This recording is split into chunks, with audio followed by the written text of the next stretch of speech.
Indian River Connections brings you the first source you can watch for truth on board decisions in Indian River County. The Board Report, where taxpayers and policymakers intersect.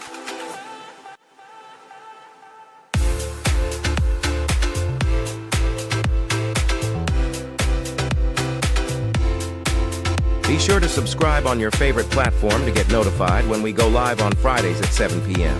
Visit IndianRiverConnections.com for more. Sponsored by Gus Curran's House of Champions. Hi, everybody. Welcome, John. How you doing? What's going on, Joann? Oh, man, it's just life is going on. We've got another great day at the Board Report. We've got some really good guests coming on. Why don't you tell us about our guests? Yeah, so we're going to do a follow-up breakdown of the city council. They did the water district meeting. I had the pleasure of attending and meeting some great people, and we have them in the green room now. We have Deana Accardi coming back. She was on our show with We Are Orlando, We Are Change Orlando with Justin, and now I met Carolyn at the meeting, Carolyn Lange, and she was there as well, and she spoke, and Deana spoke, I spoke. We talked to them about the fluoride in the water and with the harmful effects that they are. And so it looks like we're starting to make some progress. I wanted to bring them back on. And then we also have Rob McCown in the back with Jennifer Pippin. What are they going to talk about? Yeah, well, they're our school board. Rob McCallum ran for school board, and Jennifer Pippin is the chair for Moms for Liberty. So they have a lot of expertise in the school district, and we're going to get a lot of information from them and have discussions about what's going on. Maybe talk about the deseg order, talk about the strategic plan, whatever's on the table for the school district. Because I know Jennifer is on top of it. Yeah, she sure is, and we're so lucky to have them, able to give them their time to be on the Board Report show. This is this was started by Indian River Connections as an umbrella under all different podcasts. Joann has her podcast, Been for Chronicles. I have my podcast, TGI now, and then Mike's in the control room, and he has the To the Point podcast. So we're trying to bring this down and break down these meetings for people so they don't have to sit through these meetings and listen to some of the rhetoric that goes on, but we have to bring that truth to the forefront. And the people that are going to come on today are going to be people that are in the front lines. They're going to the meetings and they're paying attention to what's going on. And we couldn't do this without House of Champions and Gus Curran. He sponsored this and he's bringing it to us, and he's able to provide this, this format for us to be able to do this. So, we're very, very fortunate. Yeah, we're very fortunate to have our sponsors. They're very helpful to get this message out to you guys. And this is the way to get the community engaged. Everybody's busy taking care of their kids. You don't have time to sit in 4-hour meetings, 2-hour meetings. Sometimes you're working. Some of these meetings happen in the morning or in the afternoon when everybody's at work. So we're here to bring it to you guys. And today we have a great show for you today. So stick around. We're going to take a short commercial break and return with our guests. Tired of the same old workout? Come knock out your fitness goals at Gus Curran's House of Champions. Founded in 1996 right here in Vero Beach, Florida, our Hall of Fame trainers will push you to your limits and beyond. Whether you're a beginner or a pro, we have the perfect class for you, including the one-of-a-kind Rock Steady Parkinson's training. So come join the fight and unleash the champion inside you. Give them a call, 772-713-1157, or go to gchouseofchampions.com.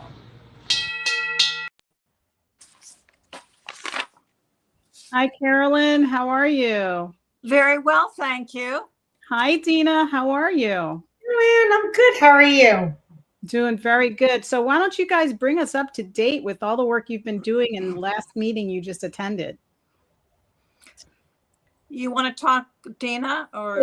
Yes. So we have been Carolyn and I have been showing up to the meetings, and as well as you have been, Joann. Yeah, I went to my first meeting with you. Thank you. Thank you for showing up. So last week we received the Water Utilities Committee had fluoride on the agenda for their meeting, and so we all showed up there to give our statements as to why they should be pulling it out of our water systems. And there was I guess there was 5 or 6 of us that spoke. And they also had opposition. They had 2 dentists there that spoke that wanting to keep it in the water system. And so I think our voices were getting heard because now they have decided to research it more, the committee, and give it to the council, the city council, and hopefully have the city council put it on the agenda so we could vote it out. Very good. So it looks like you're getting a response. Carolyn, what kind of what was your take on that meeting as well? Well, it was, it was a sad meeting. People were invited there to give information, and the lady that was running the meeting was having a hard time trying to carry the platform and so forth. But the 2 dentists, all dentists in the United States of America and everywhere, need to realize that we're not talking about fluoride as fluoride that the dentist would put on your teeth. We're talking about something very, very different. We're talking about fluoric acid. Fluoric acid is a waste product of air scrubbers for pollution. So this is a material that is so toxic. We're not talking about a dental treatment. What the $32,000 that the taxpayers of Indian River County are paying for is they are paying for a waste product, which is poisonous, which has a skull and crossbone on the front of the package, and it can't be put under the ground. So the city of Vero Beach and other cities have been buying this poison because they have to dispose of it. So they just are disposing it in our water system. So first of all, anybody that's talking fluoride, like we're talking about the city putting in fluoride that people did at one point in time and never should have treat teeth with, that's completely wrong. It is completely wrong. There is a man out of LA, and his name is Michael Connett, and he is running all over the United States, and he is suing people. This decision to put it in the water is not made by the EPA. The decision to put this in the water is made on a local level. And if this is made on a local level, and I have asked this several times, I want to know the name of the person. I want to know who this is that made the decision to put this poison in here, because that person, when we find, really needs to be, not really, but needs to be in jail. It's so confusing to me because this whole effort is absolutely ridiculous as far as people understanding what's going on. First of all, and foremost, okay, the Nuremberg codes are international, not just national. And everybody knows what the Nuremberg codes are. And if you don't, you need to Google the Nuremberg codes. And these were stipulations and laws put together after World War II to protect people. And in those Nuremberg codes, it says there will be no medication put in a municipal water system. None. That is a medication, that is deemed a medicine. Fluoride is deemed a medicine. So therefore, the law is being broken in Indian River County as it was in all the other counties. There's 67 counties in Florida and 41 to date, if there might be another one, Deana, have gotten out of this. It's not legal. People toss around, they sit up there and they start tossing around, well, it's not proven, or maybe we need more study. It doesn't even matter if we're talking about fluoride. We're breaking the law.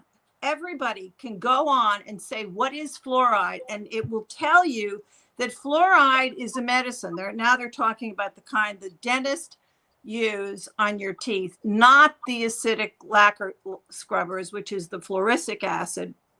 They're talking about, at what point they should add how much and what they're doing and so forth. And this is all ridiculous, just flat out. It's against the law. We also in the United States of America have the law for informed consent. If somebody is to come up to me and say, hey, you know, Carolyn, do you agree that it's okay to do this? And I would say no. These people in these counties are not our doctors. First of all, they're not putting fluoride in there that treats teeth. They're putting in fluoric acid is what they're putting in, which is totally toxic. And yes, all of this makes the IQs of children 6 to 9 point less. Your body can only excrete 50% of the fluoride that it takes in. So where's the other 50% going? Well, I can tell you that because I've studied it. It's going in bones and it's staying in your body. So this is all a wreck, and we need to get this this all done and out of the water. But we as taxpayers in Indian River County, we deserve some answers. And as I just said, I want to know, question number one, who made the decision to do this? Who was it? And I asked Joe Ehrman, who's a county commissioner, and he said, oh, it's always been that way. That was a really brilliant answer. I'm being facetious, obviously, but no, I would like to know who is the person who's done that. And if I will tell you this also, that if we as taxpayers are paying the $32,000, there are grants that are being given to different municipalities, different counties. So where's the grant money going? Where is the grant money going? Is that the reason that it's so hard for us to convince people to get this out of the water immediately? Are we following the money? These are just all facts. I mean, so let me turn it back over to Deana. I just talked a long time. Yeah, well, Deana, what did you guys get a hold of Sean Lesky at the utilities department? Sean Lesky. No, we switched from county because the county was ignoring us. I mean, we would show up at the meetings for the public, hearings to speak, but they're not putting it on the agenda. They're not even putting it as for a discussion. Like if they put it on the agenda, they have to vote. But some of these, what I'm seeing, some of these cities and counties are putting the topic for discussion, and they're not even doing that. So we had switched from county to city to work with this because one of the council members, Taylor Dingle, he was the one that, pushed for having the utilities committee to even speak about, have a discussion. And so we have been meeting with each and every one of the council meetings, the council members. And we spoke with Aaron Voss, who I sent all of the information, all of the studies, and he reviewed it. And then I met with John Carroll, who said he was going to look at the studies, and I sent it to Linda Moore, and Carol and I had met with the mayor and spoke with him. And so we're just waiting on that. But, there's also Florida statutes that also say that, there's Florida medical consent, which, they are violating. There's Florida's patient bill of rights responsibilities that they're violating. And there's another one about poisoning food or water that they are also violating, because like Carolyn said, the FDA actually recognized that fluoride is not necessary to human health or development. And when you're used to prevent disease, that it does consider fluoride to be a drug. So we are being medicated without our consent. Nobody at the water plant. So Robert Bolton is actually in charge of the city water utility. And he was there and he spoke that day as well. And, I asked, is anybody here a doctor? Like, how can you control the dosage? Like a baby to like a grown human adult cannot take the same dosage as a medicine. What are the side effects? How do we detox? It's not a one size fits all. It is about, my body, my choice, right? Where there's risk, there would be choice. So, my other question is, Carolyn, has this gone up to the state attorney general? Not attorney general, the what's his name? The surgeon general, Florida Surgeon General. He will come. Dr. Joseph Latipo has agreed to come if he is invited, if we're on the agenda. And there's another gal, Tracy Zudans, who's been working with us, and she is working on that to get him to Vero Beach. And do we know, Deana, do we know that it's actually fluoric acid that's in our water? Yes, it has been confirmed from Sean Liskey from Indian River County. He confirmed that it's hydrofluoric acid and hydrofluorosilicic acid that's being put in the water. And then they keep saying, well, it's only right about the amount of making it before it gets harmed. It's harmful. But I'm like, but everyone's being over medicated, because you're talking about just about the percentage that it's harmful, plus toothpaste, mouthwash, and then dental treatments. Like, everyone's getting overly medicated.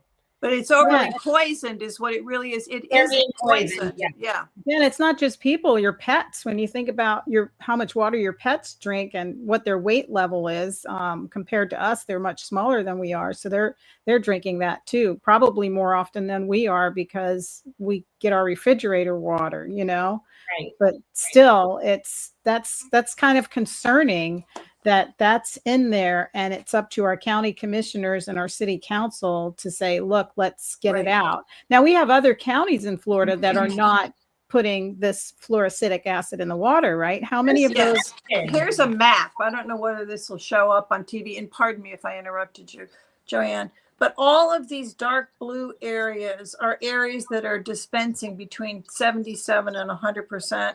The white areas do not have any fluoride, and the yellow areas and the green areas are lesser. Now, here's Indian River County, so you can see that that's dispensing at the highest level. And here's the thing too, fluoride does not have a statewide mandate. So, I mean, it doesn't have a mandate for fluoridation. It's up to the individual counties whether to implement. So, who is it that made this decision to put this poison in our water? We want to know. We're taxpayers. We have to find out, Deana. And also, every county and city surrounding Indian River and the city of Vero Beach removed the fluoride from the water. So, it's like, why are they just right? They want to wait until it's done on a state level or federal level. They don't want to be the local champions. They want to wait for that to happen. And they're still poisoning people by doing it. Mm-hmm. Yep. I remember when we went to the meeting to talk to Flesher, and he I just want to see data. You have to get all this data. He wanted more data and more data. I'm like, so do you have to wait till somebody's really harmed by it? Because that's not fair.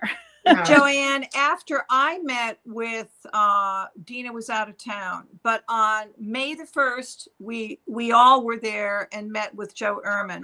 On May the 20th, I met, and then this other gal involved was out of town, but she piped in over the telephone for an hour and a half with Joe Flesher.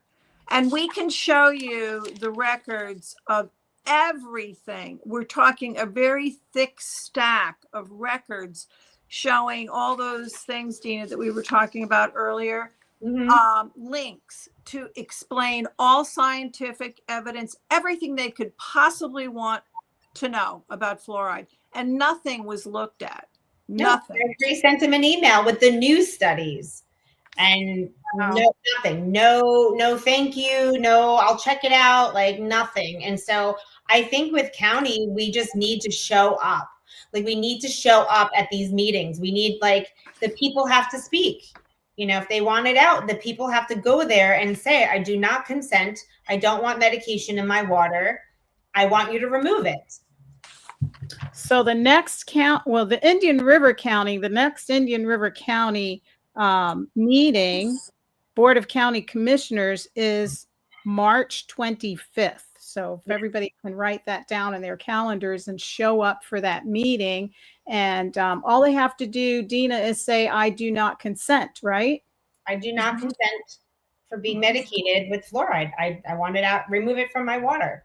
Maybe they should say fluoric acid, since that's what it actually is, and it won't confuse the dentists. That's a great idea. Yeah, that's a great idea. because the dentists are talking about a different fluoride, and we're talking about fluoroacidic acid. They're Correct. talking about natural fluoride. So because I went to the City of Melbourne meeting and they were talking about natural fluoride, which there is naturally occurring fluoride in the water, and that is not what we're talking about removing. Right. Because this can get very, very confusing to people that haven't studied this. What is in Indian River County's water is fluoroacidic acid that comes from industrial scrubbers. It's a waste product. So you are ingesting a waste product. It just sounds so disgusting when you put it that way. Well, that's what it is, you know. We're not talking about a tooth treatment. And anyway, as Deana was just saying also, this informed consent, this is a big law. I mean, laws are being broken here in Indian River County. If you watch a television commercial from Big Pharma, they'll say, and you know, you can have this and kidney problems and heart failure and blah blah blah blah blah. They have to inform you. This is part of this law. They have to inform you. So this county has been doing this without our consent.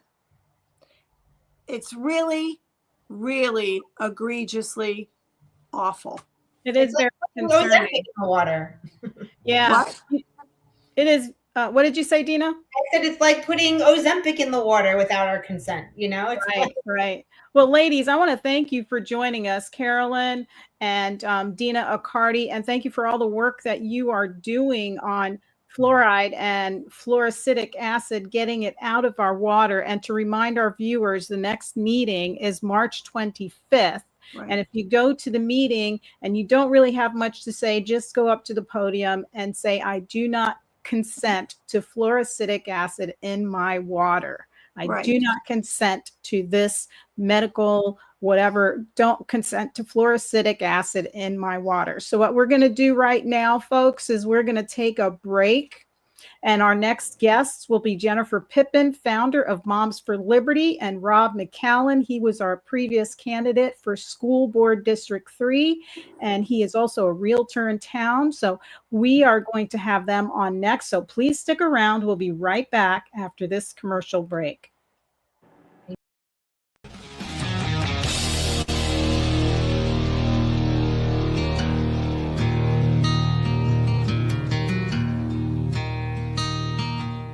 Warrior Shield Foundation is here to unite, honor, and provide support for veterans, first responders, and Gold Star family members. The foundation will enable them to find the help they need through direct assistance or by connecting them with our shared vision network. Using data-driven models, we provide solutions that make a long-lasting difference. We, along with our partners, are dedicated to bringing together like-minded groups and individuals who have committed to making a difference in the lives of our hardworking, everyday heroes. We bridge the gap by connecting warriors or their families with the assistance they deserve and require, such as service dogs, wheelchairs, counseling, scholarships, and team building retreats, to name a few. You can help right now to make a difference for those who have helped and protected us all. Warrior Shield Foundation, selflessly doing for those who need it most. It's a long way to home, but you won't take the hard road all alone.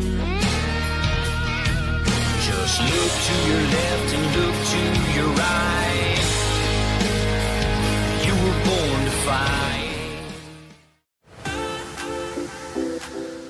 Indian River Connections brings you the first source you can watch for truth on board decisions in Indian River County. The Board Report, where taxpayers and policymakers intersect.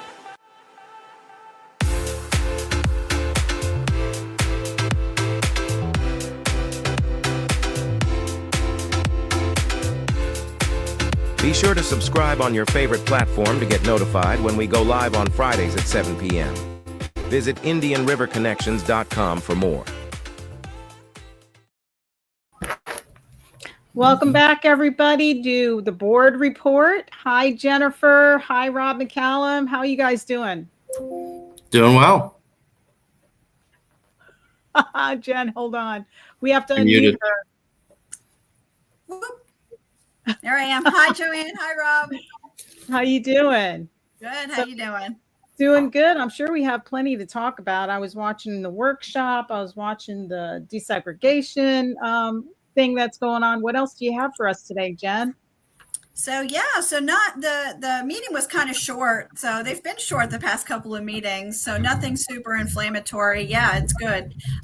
They're looking at their strategic plan for the the next 5 years. They're looking at changing some board policy. That's going to be on the next workshop and school board meeting. So nothing super inflammatory. I'm sure Rob knows that there's K-8 schools that are going to be coming in August for K-8 schools, which is a big deal because that's a lot of changes for families. So nothing super crazy. We're getting into testing, as you know, Joann, and then graduations are right around the corner. Spring break is starting now. So nothing super crazy that's going to happen within the next month as far as the school board.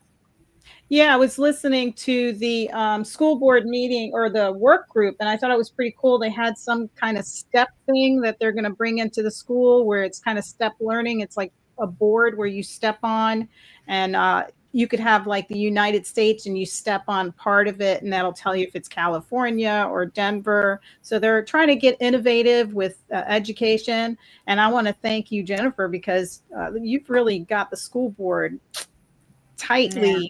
It took a lot of years. It was a lot of parents, grandparents, and community members, people like Rob stepping up and running for school board and making the changes. So, it takes a lot of people, but yeah, I mean, we're in a good place, legislatively, with our laws and with our policies and procedures that we've worked so hard on the past couple of years, and getting this code of conduct. Rob served on that code of conduct committee and making sure we got all of the restorative justice and all that, kind of crazy woke stuff out to be able to focus on, teaching and learning. And I'm sure Rob can tell you those code of conduct meetings were pretty interesting. Yeah. Tell us about those, Rob. Yeah, I mean, they were a mix of a lot of teachers, a lot of principals, and then just different community members that were there to voice their opinion. But the interesting thing that I found, and I actually had a couple of people reach out to me after those meetings where I had made some suggestions or just brought up some food for thought, and they were immediately shut down by some, principals and people that were in the school system, who then actually, as I said, one of them actually reached out to me and said, I thought about it after we left that meeting. He's like, I shouldn't have shut that down.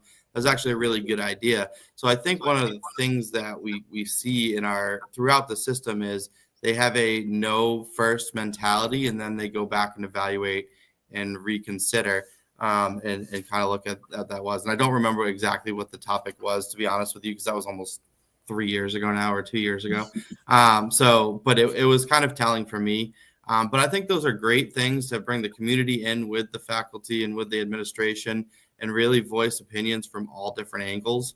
And I think that's a really good thing that our community does. Yeah, I always thought, discipline could always be improved at the school level and I think what really hinders the discipline issue is also, now that I learned more, is the desegregation order. Because when you have kids that are in the minority and they just happen to fall in that category, you do the crime, you do the time. But with the desegregation order, it's so numbers and data oriented that, oh my gosh, if we already met the 5 kids that went into suspension, we can't suspend anymore, no matter how bad it is.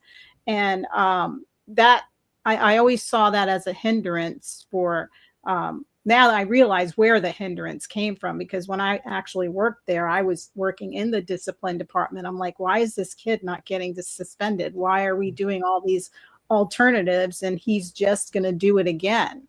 So it's nice to see that the school is moving forward. How do you feel Dr. Moore is doing, Rob? So I think he's doing a decent job at a lot of different things. I think we've had a lot of issues, some that were out of his control, a lot of things that were thrown at him. And I think he's done a really good job of handling the tremendous amount of issues that have come out in the last 4 years. So I don't want to fault him for anything. If there are other things that I think he could do better, absolutely. Are there things that I think that he's absolutely excelled on? 100%. So, I'd give him a good solid grade, and it shows. I mean, you look at what he's been recognized for now, both in the state and on the national stage. He's got to be doing something right. And just the energy he brings to the school system and where he's trying to take it. You got to remember, he's in a pool of superintendents that have been institutionalized from the school system. So, I think we do have the best of what is out there. And, I think he's doing a good job at a lot of those things for that reason. But there are some things. I think the disciplinary aspects of our school needs to definitely be shapened up. And I think they need to be really looked at moving forward. And I think that some of those numbers that we see that come out are definitely not manipulated, but definitely shown in a more bright light than what I've actually heard is going on in some of the schools. So I think, the transparency on especially the disciplinary issue needs to come forward. And I think we need to see what other systems are doing to handle that, because although I don't think we're in the most dangerous situation, I think that we're not doing the greatest job we could do when it comes to our disciplinary and safety. I mean, I campaigned on that is, if I have one kid in the classroom that's ruining it for the other 25 to 30 kids, that kid shouldn't be in that classroom. And it's just simple as that, because you're ruining the educational experience and the advantages for the other students that are around them. And that's not fair. So we're kind of catering to that one child instead of doing what's best for the majority of the students. Mm-hmm. Well, I have to agree with you. I've always been a little bit tough on Moore because I'm a Rendell. I liked Rendell when he was the superintendent. And and Moore had to go through the DEI and SEL and all the book banning and all that stuff. So I was always really hard on him. But I did get another respect for him when I started watching the desegregation workshops, because just the responses that he gives, he thinks very carefully in how he's wording it so that they can't manipulate him, because they've got two attorneys there. But he gets to his point, and I really enjoyed this last work group where he fought back a little bit, and he because the attorneys are like, well, you didn't do it, and he's like, well, do I need to raise my hand on the, like take an oath before he answers her or something to that effect. And I was like, all right, fight back, because I think like him, I think that he's worked really hard with his staff. And I think they are in unitary status, especially with the mentoring and the KPIs, and they're still beating it to death. Right. And I'm just at the point where I'm like, go back to court. This is the time to do it. We don't have all of this liberal stuff beaten down everybody's throat. It's going to be more fair playing ground now in a courtroom. So I'd like to see it go back, because I see them pushing so hard on him, and I'm like, they are wasting so much energy on this that they could be putting towards other important areas in the school district. Like, they've had Idolette in the room 3 times now, and she still hasn't talked about transportation. So it just goes to show you that he's working really hard with his team, and they're putting in hours of work to try to meet these points. Yeah. So and so my grade has gotten better with him. He's impressed upon me that he's trying to do the right thing. How about you, Jennifer? What's your grade on Moore this week? Oh, I'm going to still keep it at a B. He's doing great things, and he's really trying. I think he's earning a lot more respect of the community. He didn't do so well with COVID and, the book policy and stuff in the beginning. So I really think that he is starting to listen to parents and grandparents and community members more now than before, and he is doing great things. I mean, we're number 10 across the state. Those, ratings just came out. He was up for superintendent of the nation with the top 4. He won it for, Florida. So he is getting recognized. And I agree with you, Joann and Rob, like, there's so many good qualities about him, but like anything, like any relationship, any business, any time that you're running a big facility and, families and children are your customers, it can be better. I mean, you have to look at the test scores. Our test scores for English language arts has not increased much, since I think it was 2018 when they were doing the numbers. And, he's great with the data and showing all the information. But when you look at it at the end of the day, it has not risen that much. And I know Thomas Kenny is on point with that data, and he hasn't. He's probably wanting to cuss me out right now because he has the exact numbers and he can't, be on here to tell y'all. But, it hasn't increased that much, over. And then they say, COVID and this and that. But at the end of the day, children have to be able to read. They have to be able to, read everything that they're going from, from kindergarten through, college. I mean, there's children in Connecticut. I was reading an article before we got on. There was a valedictorian in Connecticut. She could not read. She couldn't read. When she went to college, she couldn't read well. And she was literally the valedictorian of her high school. It was a smaller high school. So, we need to work on that at, not here just in Indian River County, but across the nation. Yeah, that's true, because we used to be the top nation in education, and now we're falling behind. China's way ahead of us. They're so innovative and creative with all their kids, and of course they're socialists, so you've got to do things a certain way, but still the education system is important. They make sure people are educated, and that's the frame of mind we have to be in. Our kids have to be educated, and they have to receive the best education possible. One of the meetings that I was listening to more when he was talking about the schools, the schools extending the K through 8 schools. And I know in one conversation he had mentioned more intimate settings.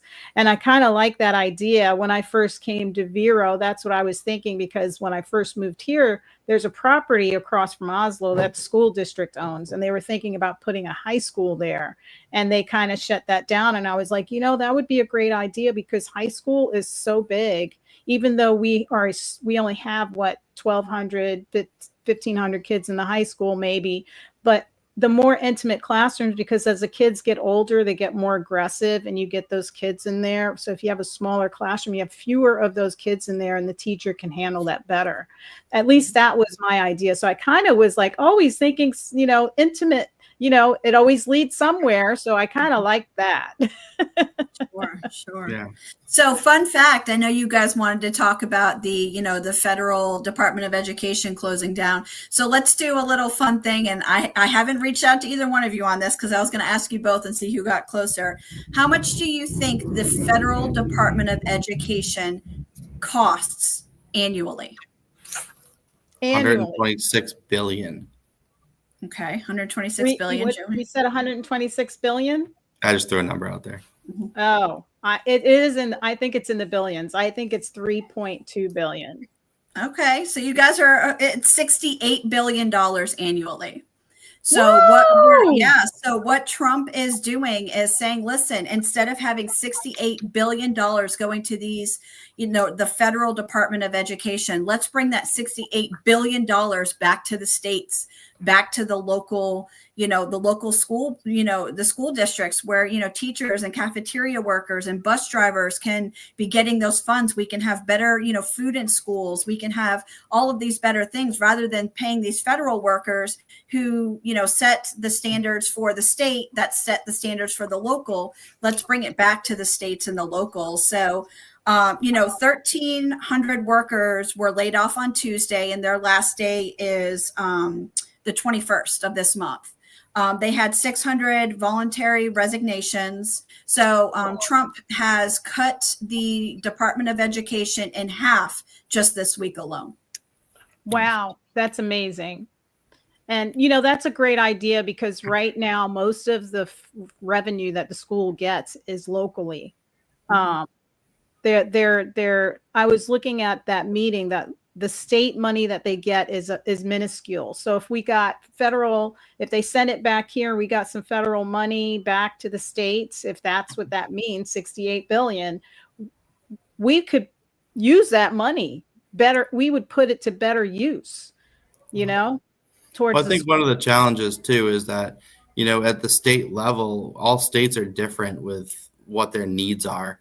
And I think it's better at the state level determining what those needs are, whether it's, better transportation because there's poorer roads, or whether there's better safety because it's, less economic advantages, or they need extra help in those lines because it's less affluent, whatever it may be, the states can determine that much easier than a federal government can. And so I think by putting it more in the states' hands, I think you're going to see better results. I mean, one of the biggest things too that I really don't like is everything in public school is based on the tests. And that's what they get on, for federal grants and federal funding and state funding. So the testing scores become so important that, the teachers are now just stressed out to the max because their performances are based on these tests, instead of you talking about China taking over in the Asian countries as far as education. It's because we don't teach our kids how to critically think anymore. We teach them how to answer a test question.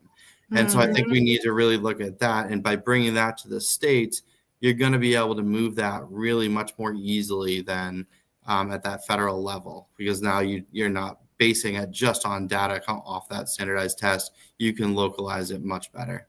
Yeah, and it's going to make states more competitive, because depending on how the states are focusing on their education, you can say, I'm not going to live in that state. Their education scores are horrible, so it'll make school districts and state schools more competitive. Like, we want to have the brightest and finest in our state. And that's what we want. And it'll even help with, how this money follows the students. So if you still have families that want to go to different schools, but they don't have transportation issues, the state might say, well, they don't, if you live within such a distance, we will offer the transportation or not. You can always have those conversations on how to give those opportunities to kids. Because now, I think if you're out of the county, you have to drive your kid to the school.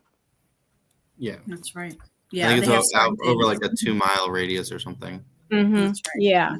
Yeah. And just imagine, $68 billion going back to, the states where you can have someone there at the state level that handles the ESE or the Title IX or, whatever, like you guys said, with each state, there's different issues that they need more help with, so having that with the states and, and then the local, I would love to see teachers get a raise after this. Could you imagine that, DeSantis had, raised the bar with the salaries for teachers? Like, how much more can we raise that? And then for teachers' aides and cafeteria workers and bus drivers and everybody that, makes the school district, work efficiently, like with what you did, Joann, and being able for that money to come back into the classroom. So maybe teachers aren't paying for their own supplies in some cases and things like that. So instead of paying those 4,000 people all their salary and their benefits and everything, I mean, he's already chopped it in half, and these programs are still running. So once the other half, so they're talking about another 2,000 people will be going to different states or not doing this job anymore. All that money will start going back to the states, he's hoping, by mid this year. Yeah, so Rob, what do you think? How do you think they're going to transition this if they do all these cutbacks? How do you think it's going to affect all the states? And we've got people on X just panicking. Oh, they're taking away education. They're this is terrible. What do you have to say about that? Yeah, well, I mean, I always make the analogy just localized, like, we're much different of a county than Miami.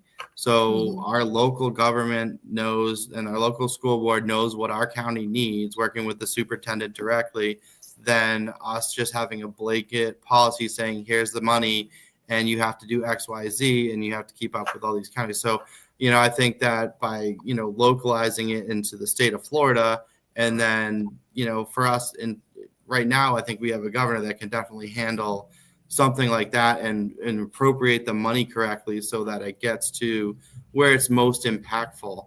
And I think, honestly, the salaries of, the teachers and the support staff and the people who really deserve to be making a lot more money than they're making educating our children, that needs to be step one. But then it also has to be the support of getting the kids in the classrooms engaged and the materials that are there that need to be getting them going. So I think you're going to see it localized, and I think you're going to see, especially initially, hopefully the states are going to be able to get involved and have a lot more money to do a lot more good things with.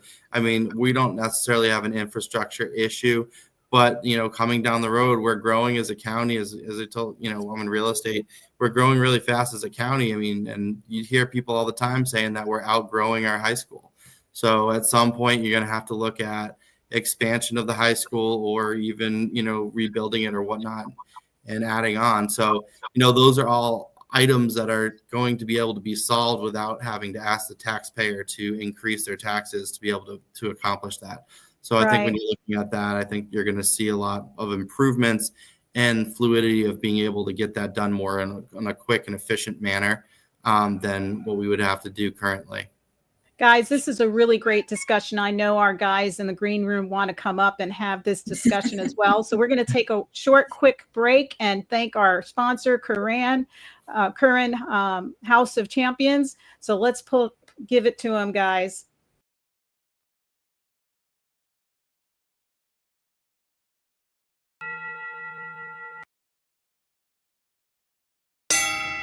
Tired of the same old workout? Come knock out your fitness goals at Gus Curran's House of Champions. Founded in 1996 right here in Vero Beach, Florida, our Hall of Fame trainers will push you to your limits and beyond. Whether you're a beginner or a pro, we have the perfect class for you, including the one-of-a-kind rock steady Parkinson's training. So come join the fight and unleash the champion inside you. Give them a call, 772-713-1157, or go to gchouseofchampions.com. Hi, guys. Hello. Hey there. Mike, Mike, your mic is off. Mike, your mic is off. Mike. I figured I'd jump in because I don't know. There we still have Deana, but I don't know if we still have Carolyn. Carolyn must have rolled. She had to flow out. Yeah, she bumped out. Yeah. She's out. Right. She kept the seat warm for me. So, Right. Mike, you've got kids in the system. What do you think about all this? The K-8 thing still has me. It's oh god, what is that? It still has me a little wishy-washy. Like, I think it's good for some kids and not good for some others. Thank God we live in a school choice district, if that's what you call it. And I get it. It is. You have choices. I don't like how the focus is different at each school, like their little niche, like the dual language. I think it should be offered. I think they should be opened up a little bit more. But and as far as the class sizes go, from what I gathered,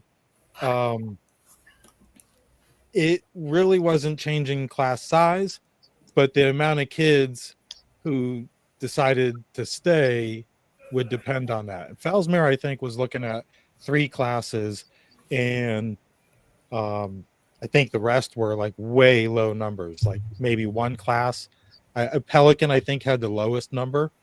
Wow. I could be wrong. I don't know if anybody's got numbers that could prove me wrong, but I don't know. Like for my son, I don't feel like it's good for him at this point.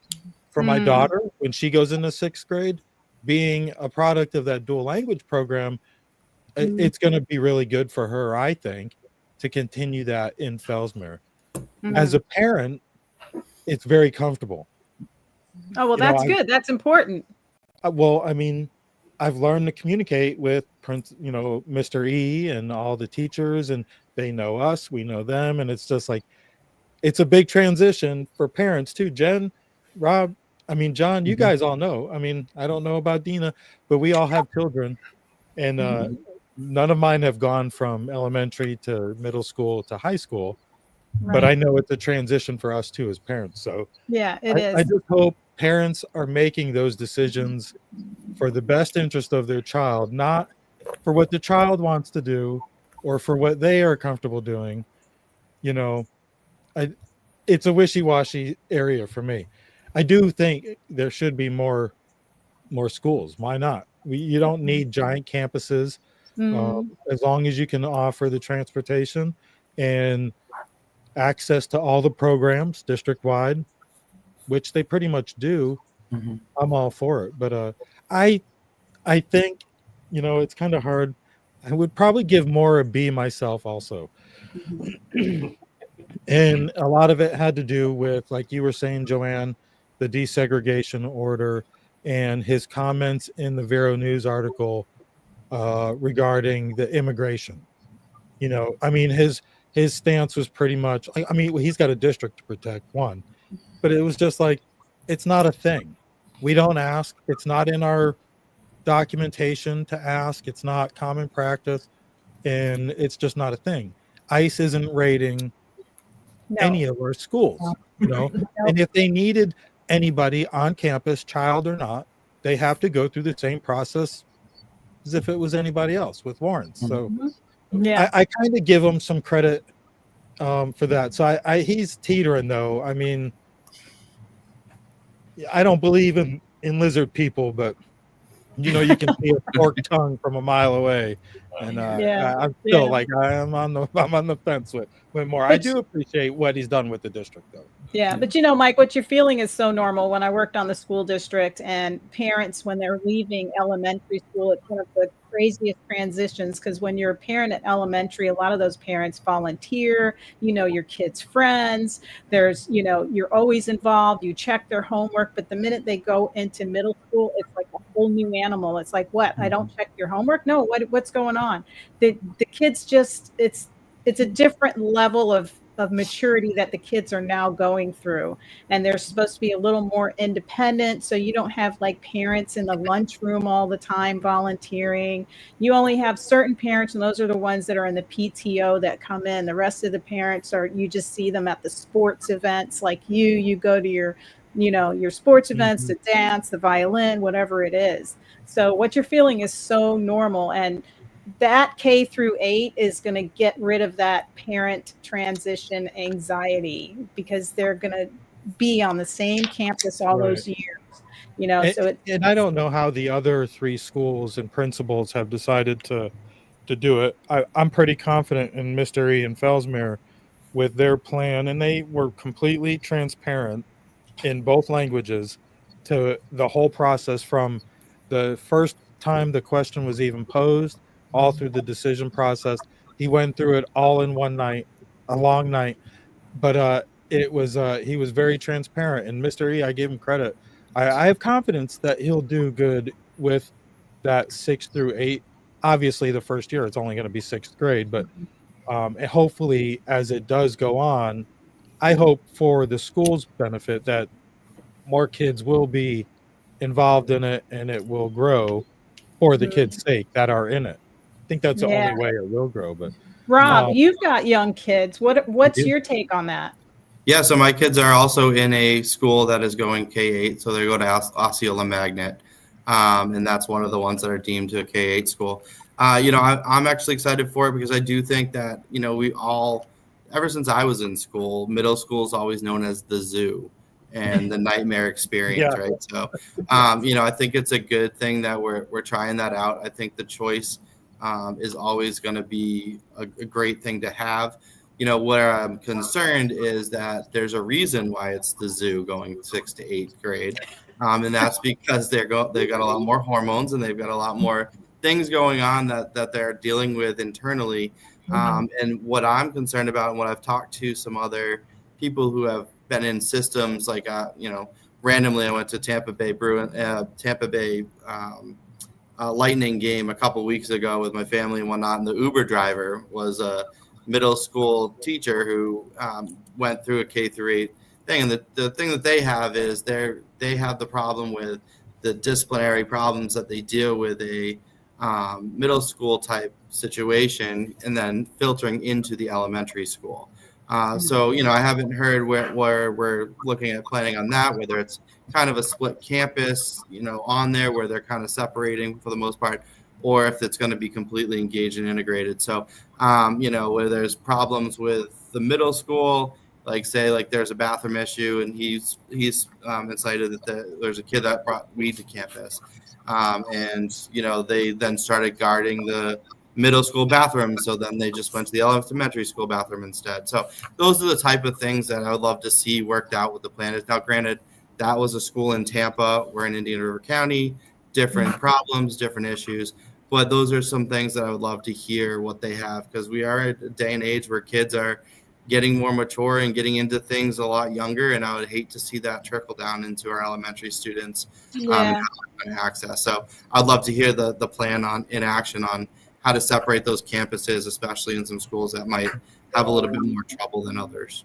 Yeah, that's a really important point that you made, because like Gifford Middle School, I remember when my children first went to Gifford Middle School. Now, if you know how the campus is set up, it's got the big wide center, and you've got the 6th grade pod was always on the other side. So they never really mingled with the 7th and the 8th graders. And then they also had a 6th grade counselor and discipline. There was a certain person that handled the 6th grade for discipline. So if they can do some form of organization like that and separation like that, that would be perfect, because you wouldn't have all the pubescent mid-teens and young teens mingling with the little kids or even passing in the halls. And that can totally be done. I just don't know what those schools campuses look like. What do you think, Jen? It depends on. Yeah. So what I can tell you, Jen, you did a poll online. What did your poll result? Because you get quite the engagement. Yeah, we did. So we did a poll on our private page, and we also did it through email. And people were concerned about buses, just making sure that the elementary school wasn't on with the middle school, because there is such a big age difference between a kindergartner and a 6th grader, right? But what I can tell you is, imagine South Vero.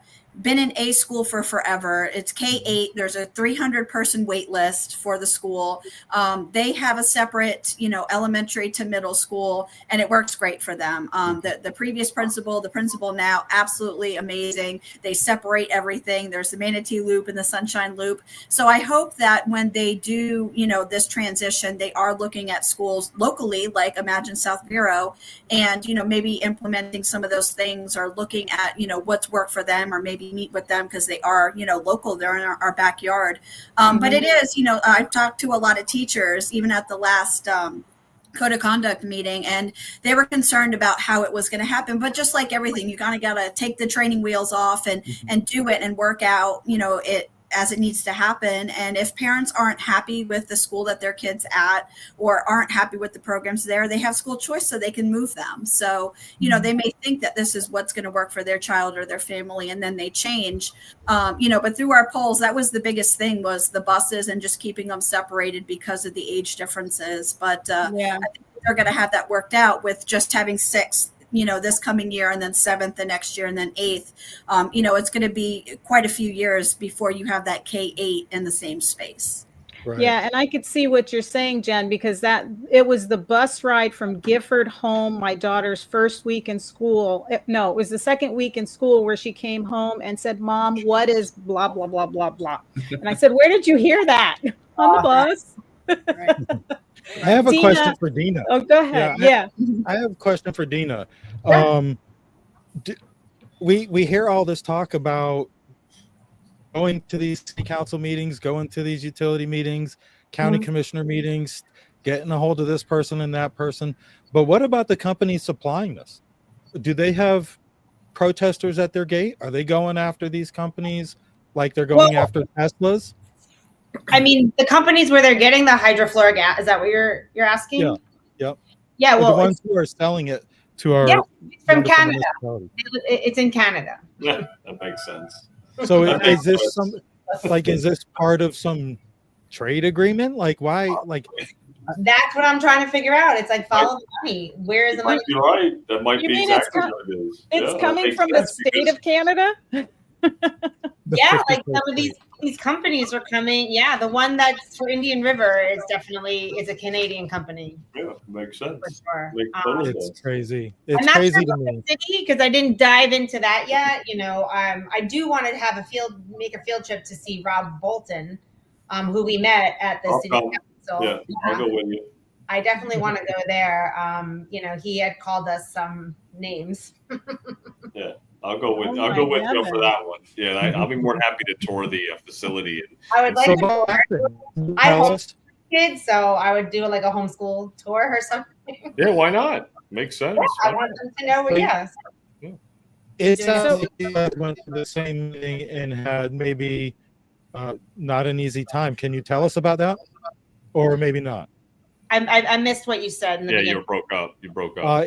It sounds like you guys had an interesting meeting, maybe a little run-in. Can you tell us about that? Or no? Well, yeah, I mean, Rob Bolton, he's the water utility guy who came up and spoke when they were having the discussion. And, you know, you can tell that he is very pro fluoride, and that he took us as threats, and he even called us anti-vaxxers.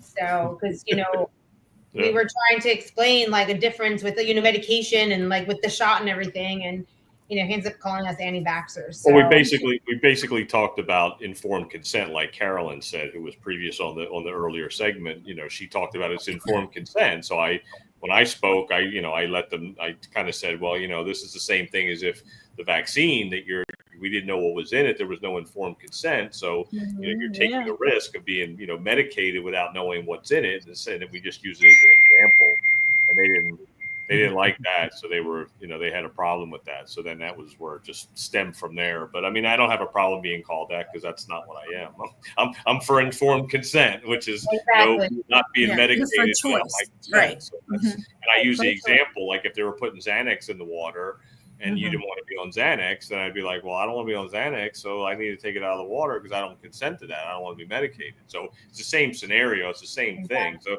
it's not about the fluoride. And that's what I told him, was like, it's not about the teeth, like Carolyn said. It's not about, you know, like, oh, it's good for your teeth and you can have it. It was, you get informed consent when you go to the dentist. If he wants to put fluoride in your teeth, you can say, oh, yeah, I'll have it. You can decline too. So it's all up to you to make that decision for yourself. If you water with fluoride, it does not go to your teeth. It goes down in your body, and then it goes to your organs and your cells and whatever. And that's what I said too. Is it's your body is your skin is the biggest organ you have. So you're bathing in it.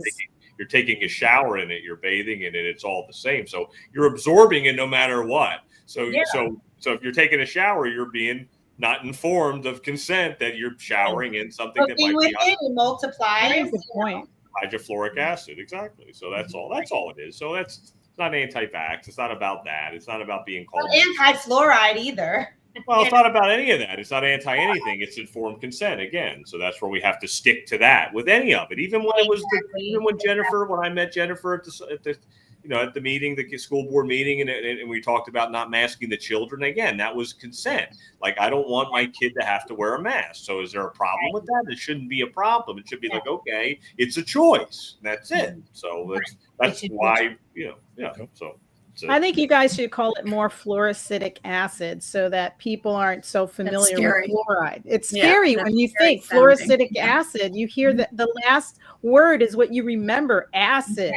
You know? Fluoric acid. It's scary.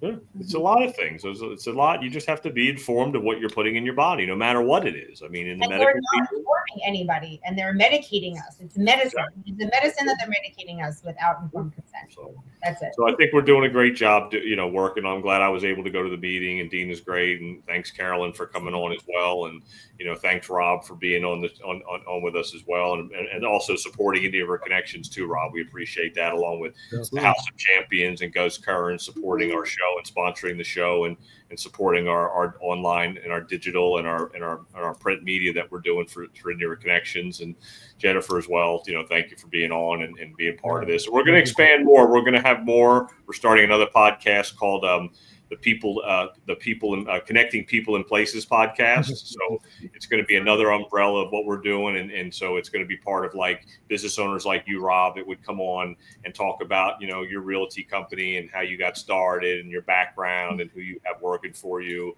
and that kind of thing. Same with Moms for Liberty, talk about Moms for Liberty and the organization and that kind of thing too. So people get familiar with people and the places that they serve and the places that they're affiliated with. So that's coming real soon. So if anybody has any ideas on who they want to have come on, Rob, it's open invitation for you, Rob, to be on as well. So we're going to line some ones up, and we're going to work on that. We're also going to get a sponsor for that show as well, just like we did here with House of Champions. Yeah, thank you guys, and we hope to have you back real soon. Yeah, and thanks for doing this. I mean, this is great to be able to get a different point of view than what people are normally hearing in the news and the slanted stuff. So to get the actual truth and, real live, opinions and what we have to say out there is great. So appreciate it. The real deal. Yeah, it's just being authentic. That's what we're looking for. Jen, do you have anything? Do you want to close up with anything, Jen, Joann, or Deana? I think that's it. Thank you so much for having me on. I appreciate it. Yeah, thank you all of you guys and the sponsors. I really appreciate getting our voices out there. I really do, and supporting us. And I want to say thank you to all you guys for the work that you do. Rob, for running for school district, Jen, for all that you've done and you keep doing for our county and our children. And Deana, thank you for our health. Keep it up. Yeah. Thank you so much. Like, I learned something new every time I talk to you. Yeah, it's awesome. That's the whole point. All right, so I think we should just wrap it up. We'll see everybody next week. Yeah. I don't know about our contributors. I'm not even sure if we have a schedule for next week. We do. Thanks again, Rob, Deana, and Jen. And thanks, Joann and John. That was good. For another great episode. And what was on the docket for next week? I think we had. When do we have Karen? We have Karen Hiltz and Karen Hiltz. That's on the 28th, I thought, right? 28th, right? What's next week? Next week is the 21st. So I think we'll have Thomas back on as well. So yes, Thomas and Jen, and I don't have my calendar in front of me. I'm sorry. That's okay. It's in my purse. You caught me. You caught me off. I didn't update mine. Sorry. You didn't tell me you were going to ask.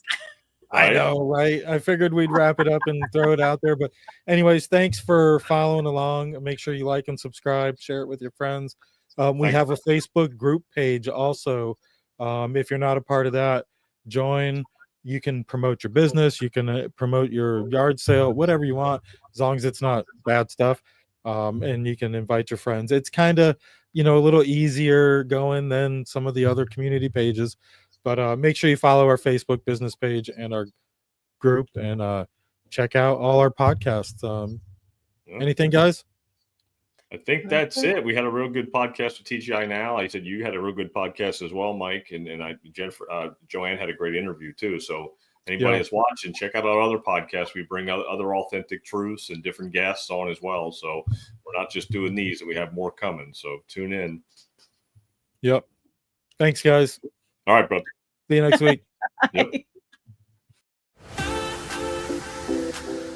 Indian River Connections brings you the first source you can watch for truth on board decisions in Indian River County. The Board Report, where taxpayers and policymakers intersect.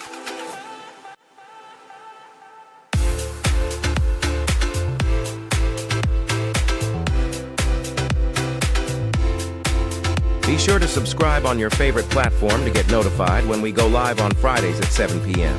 Visit IndianRiverConnections.com for more. Sponsored by Gus Curran's House of Champions.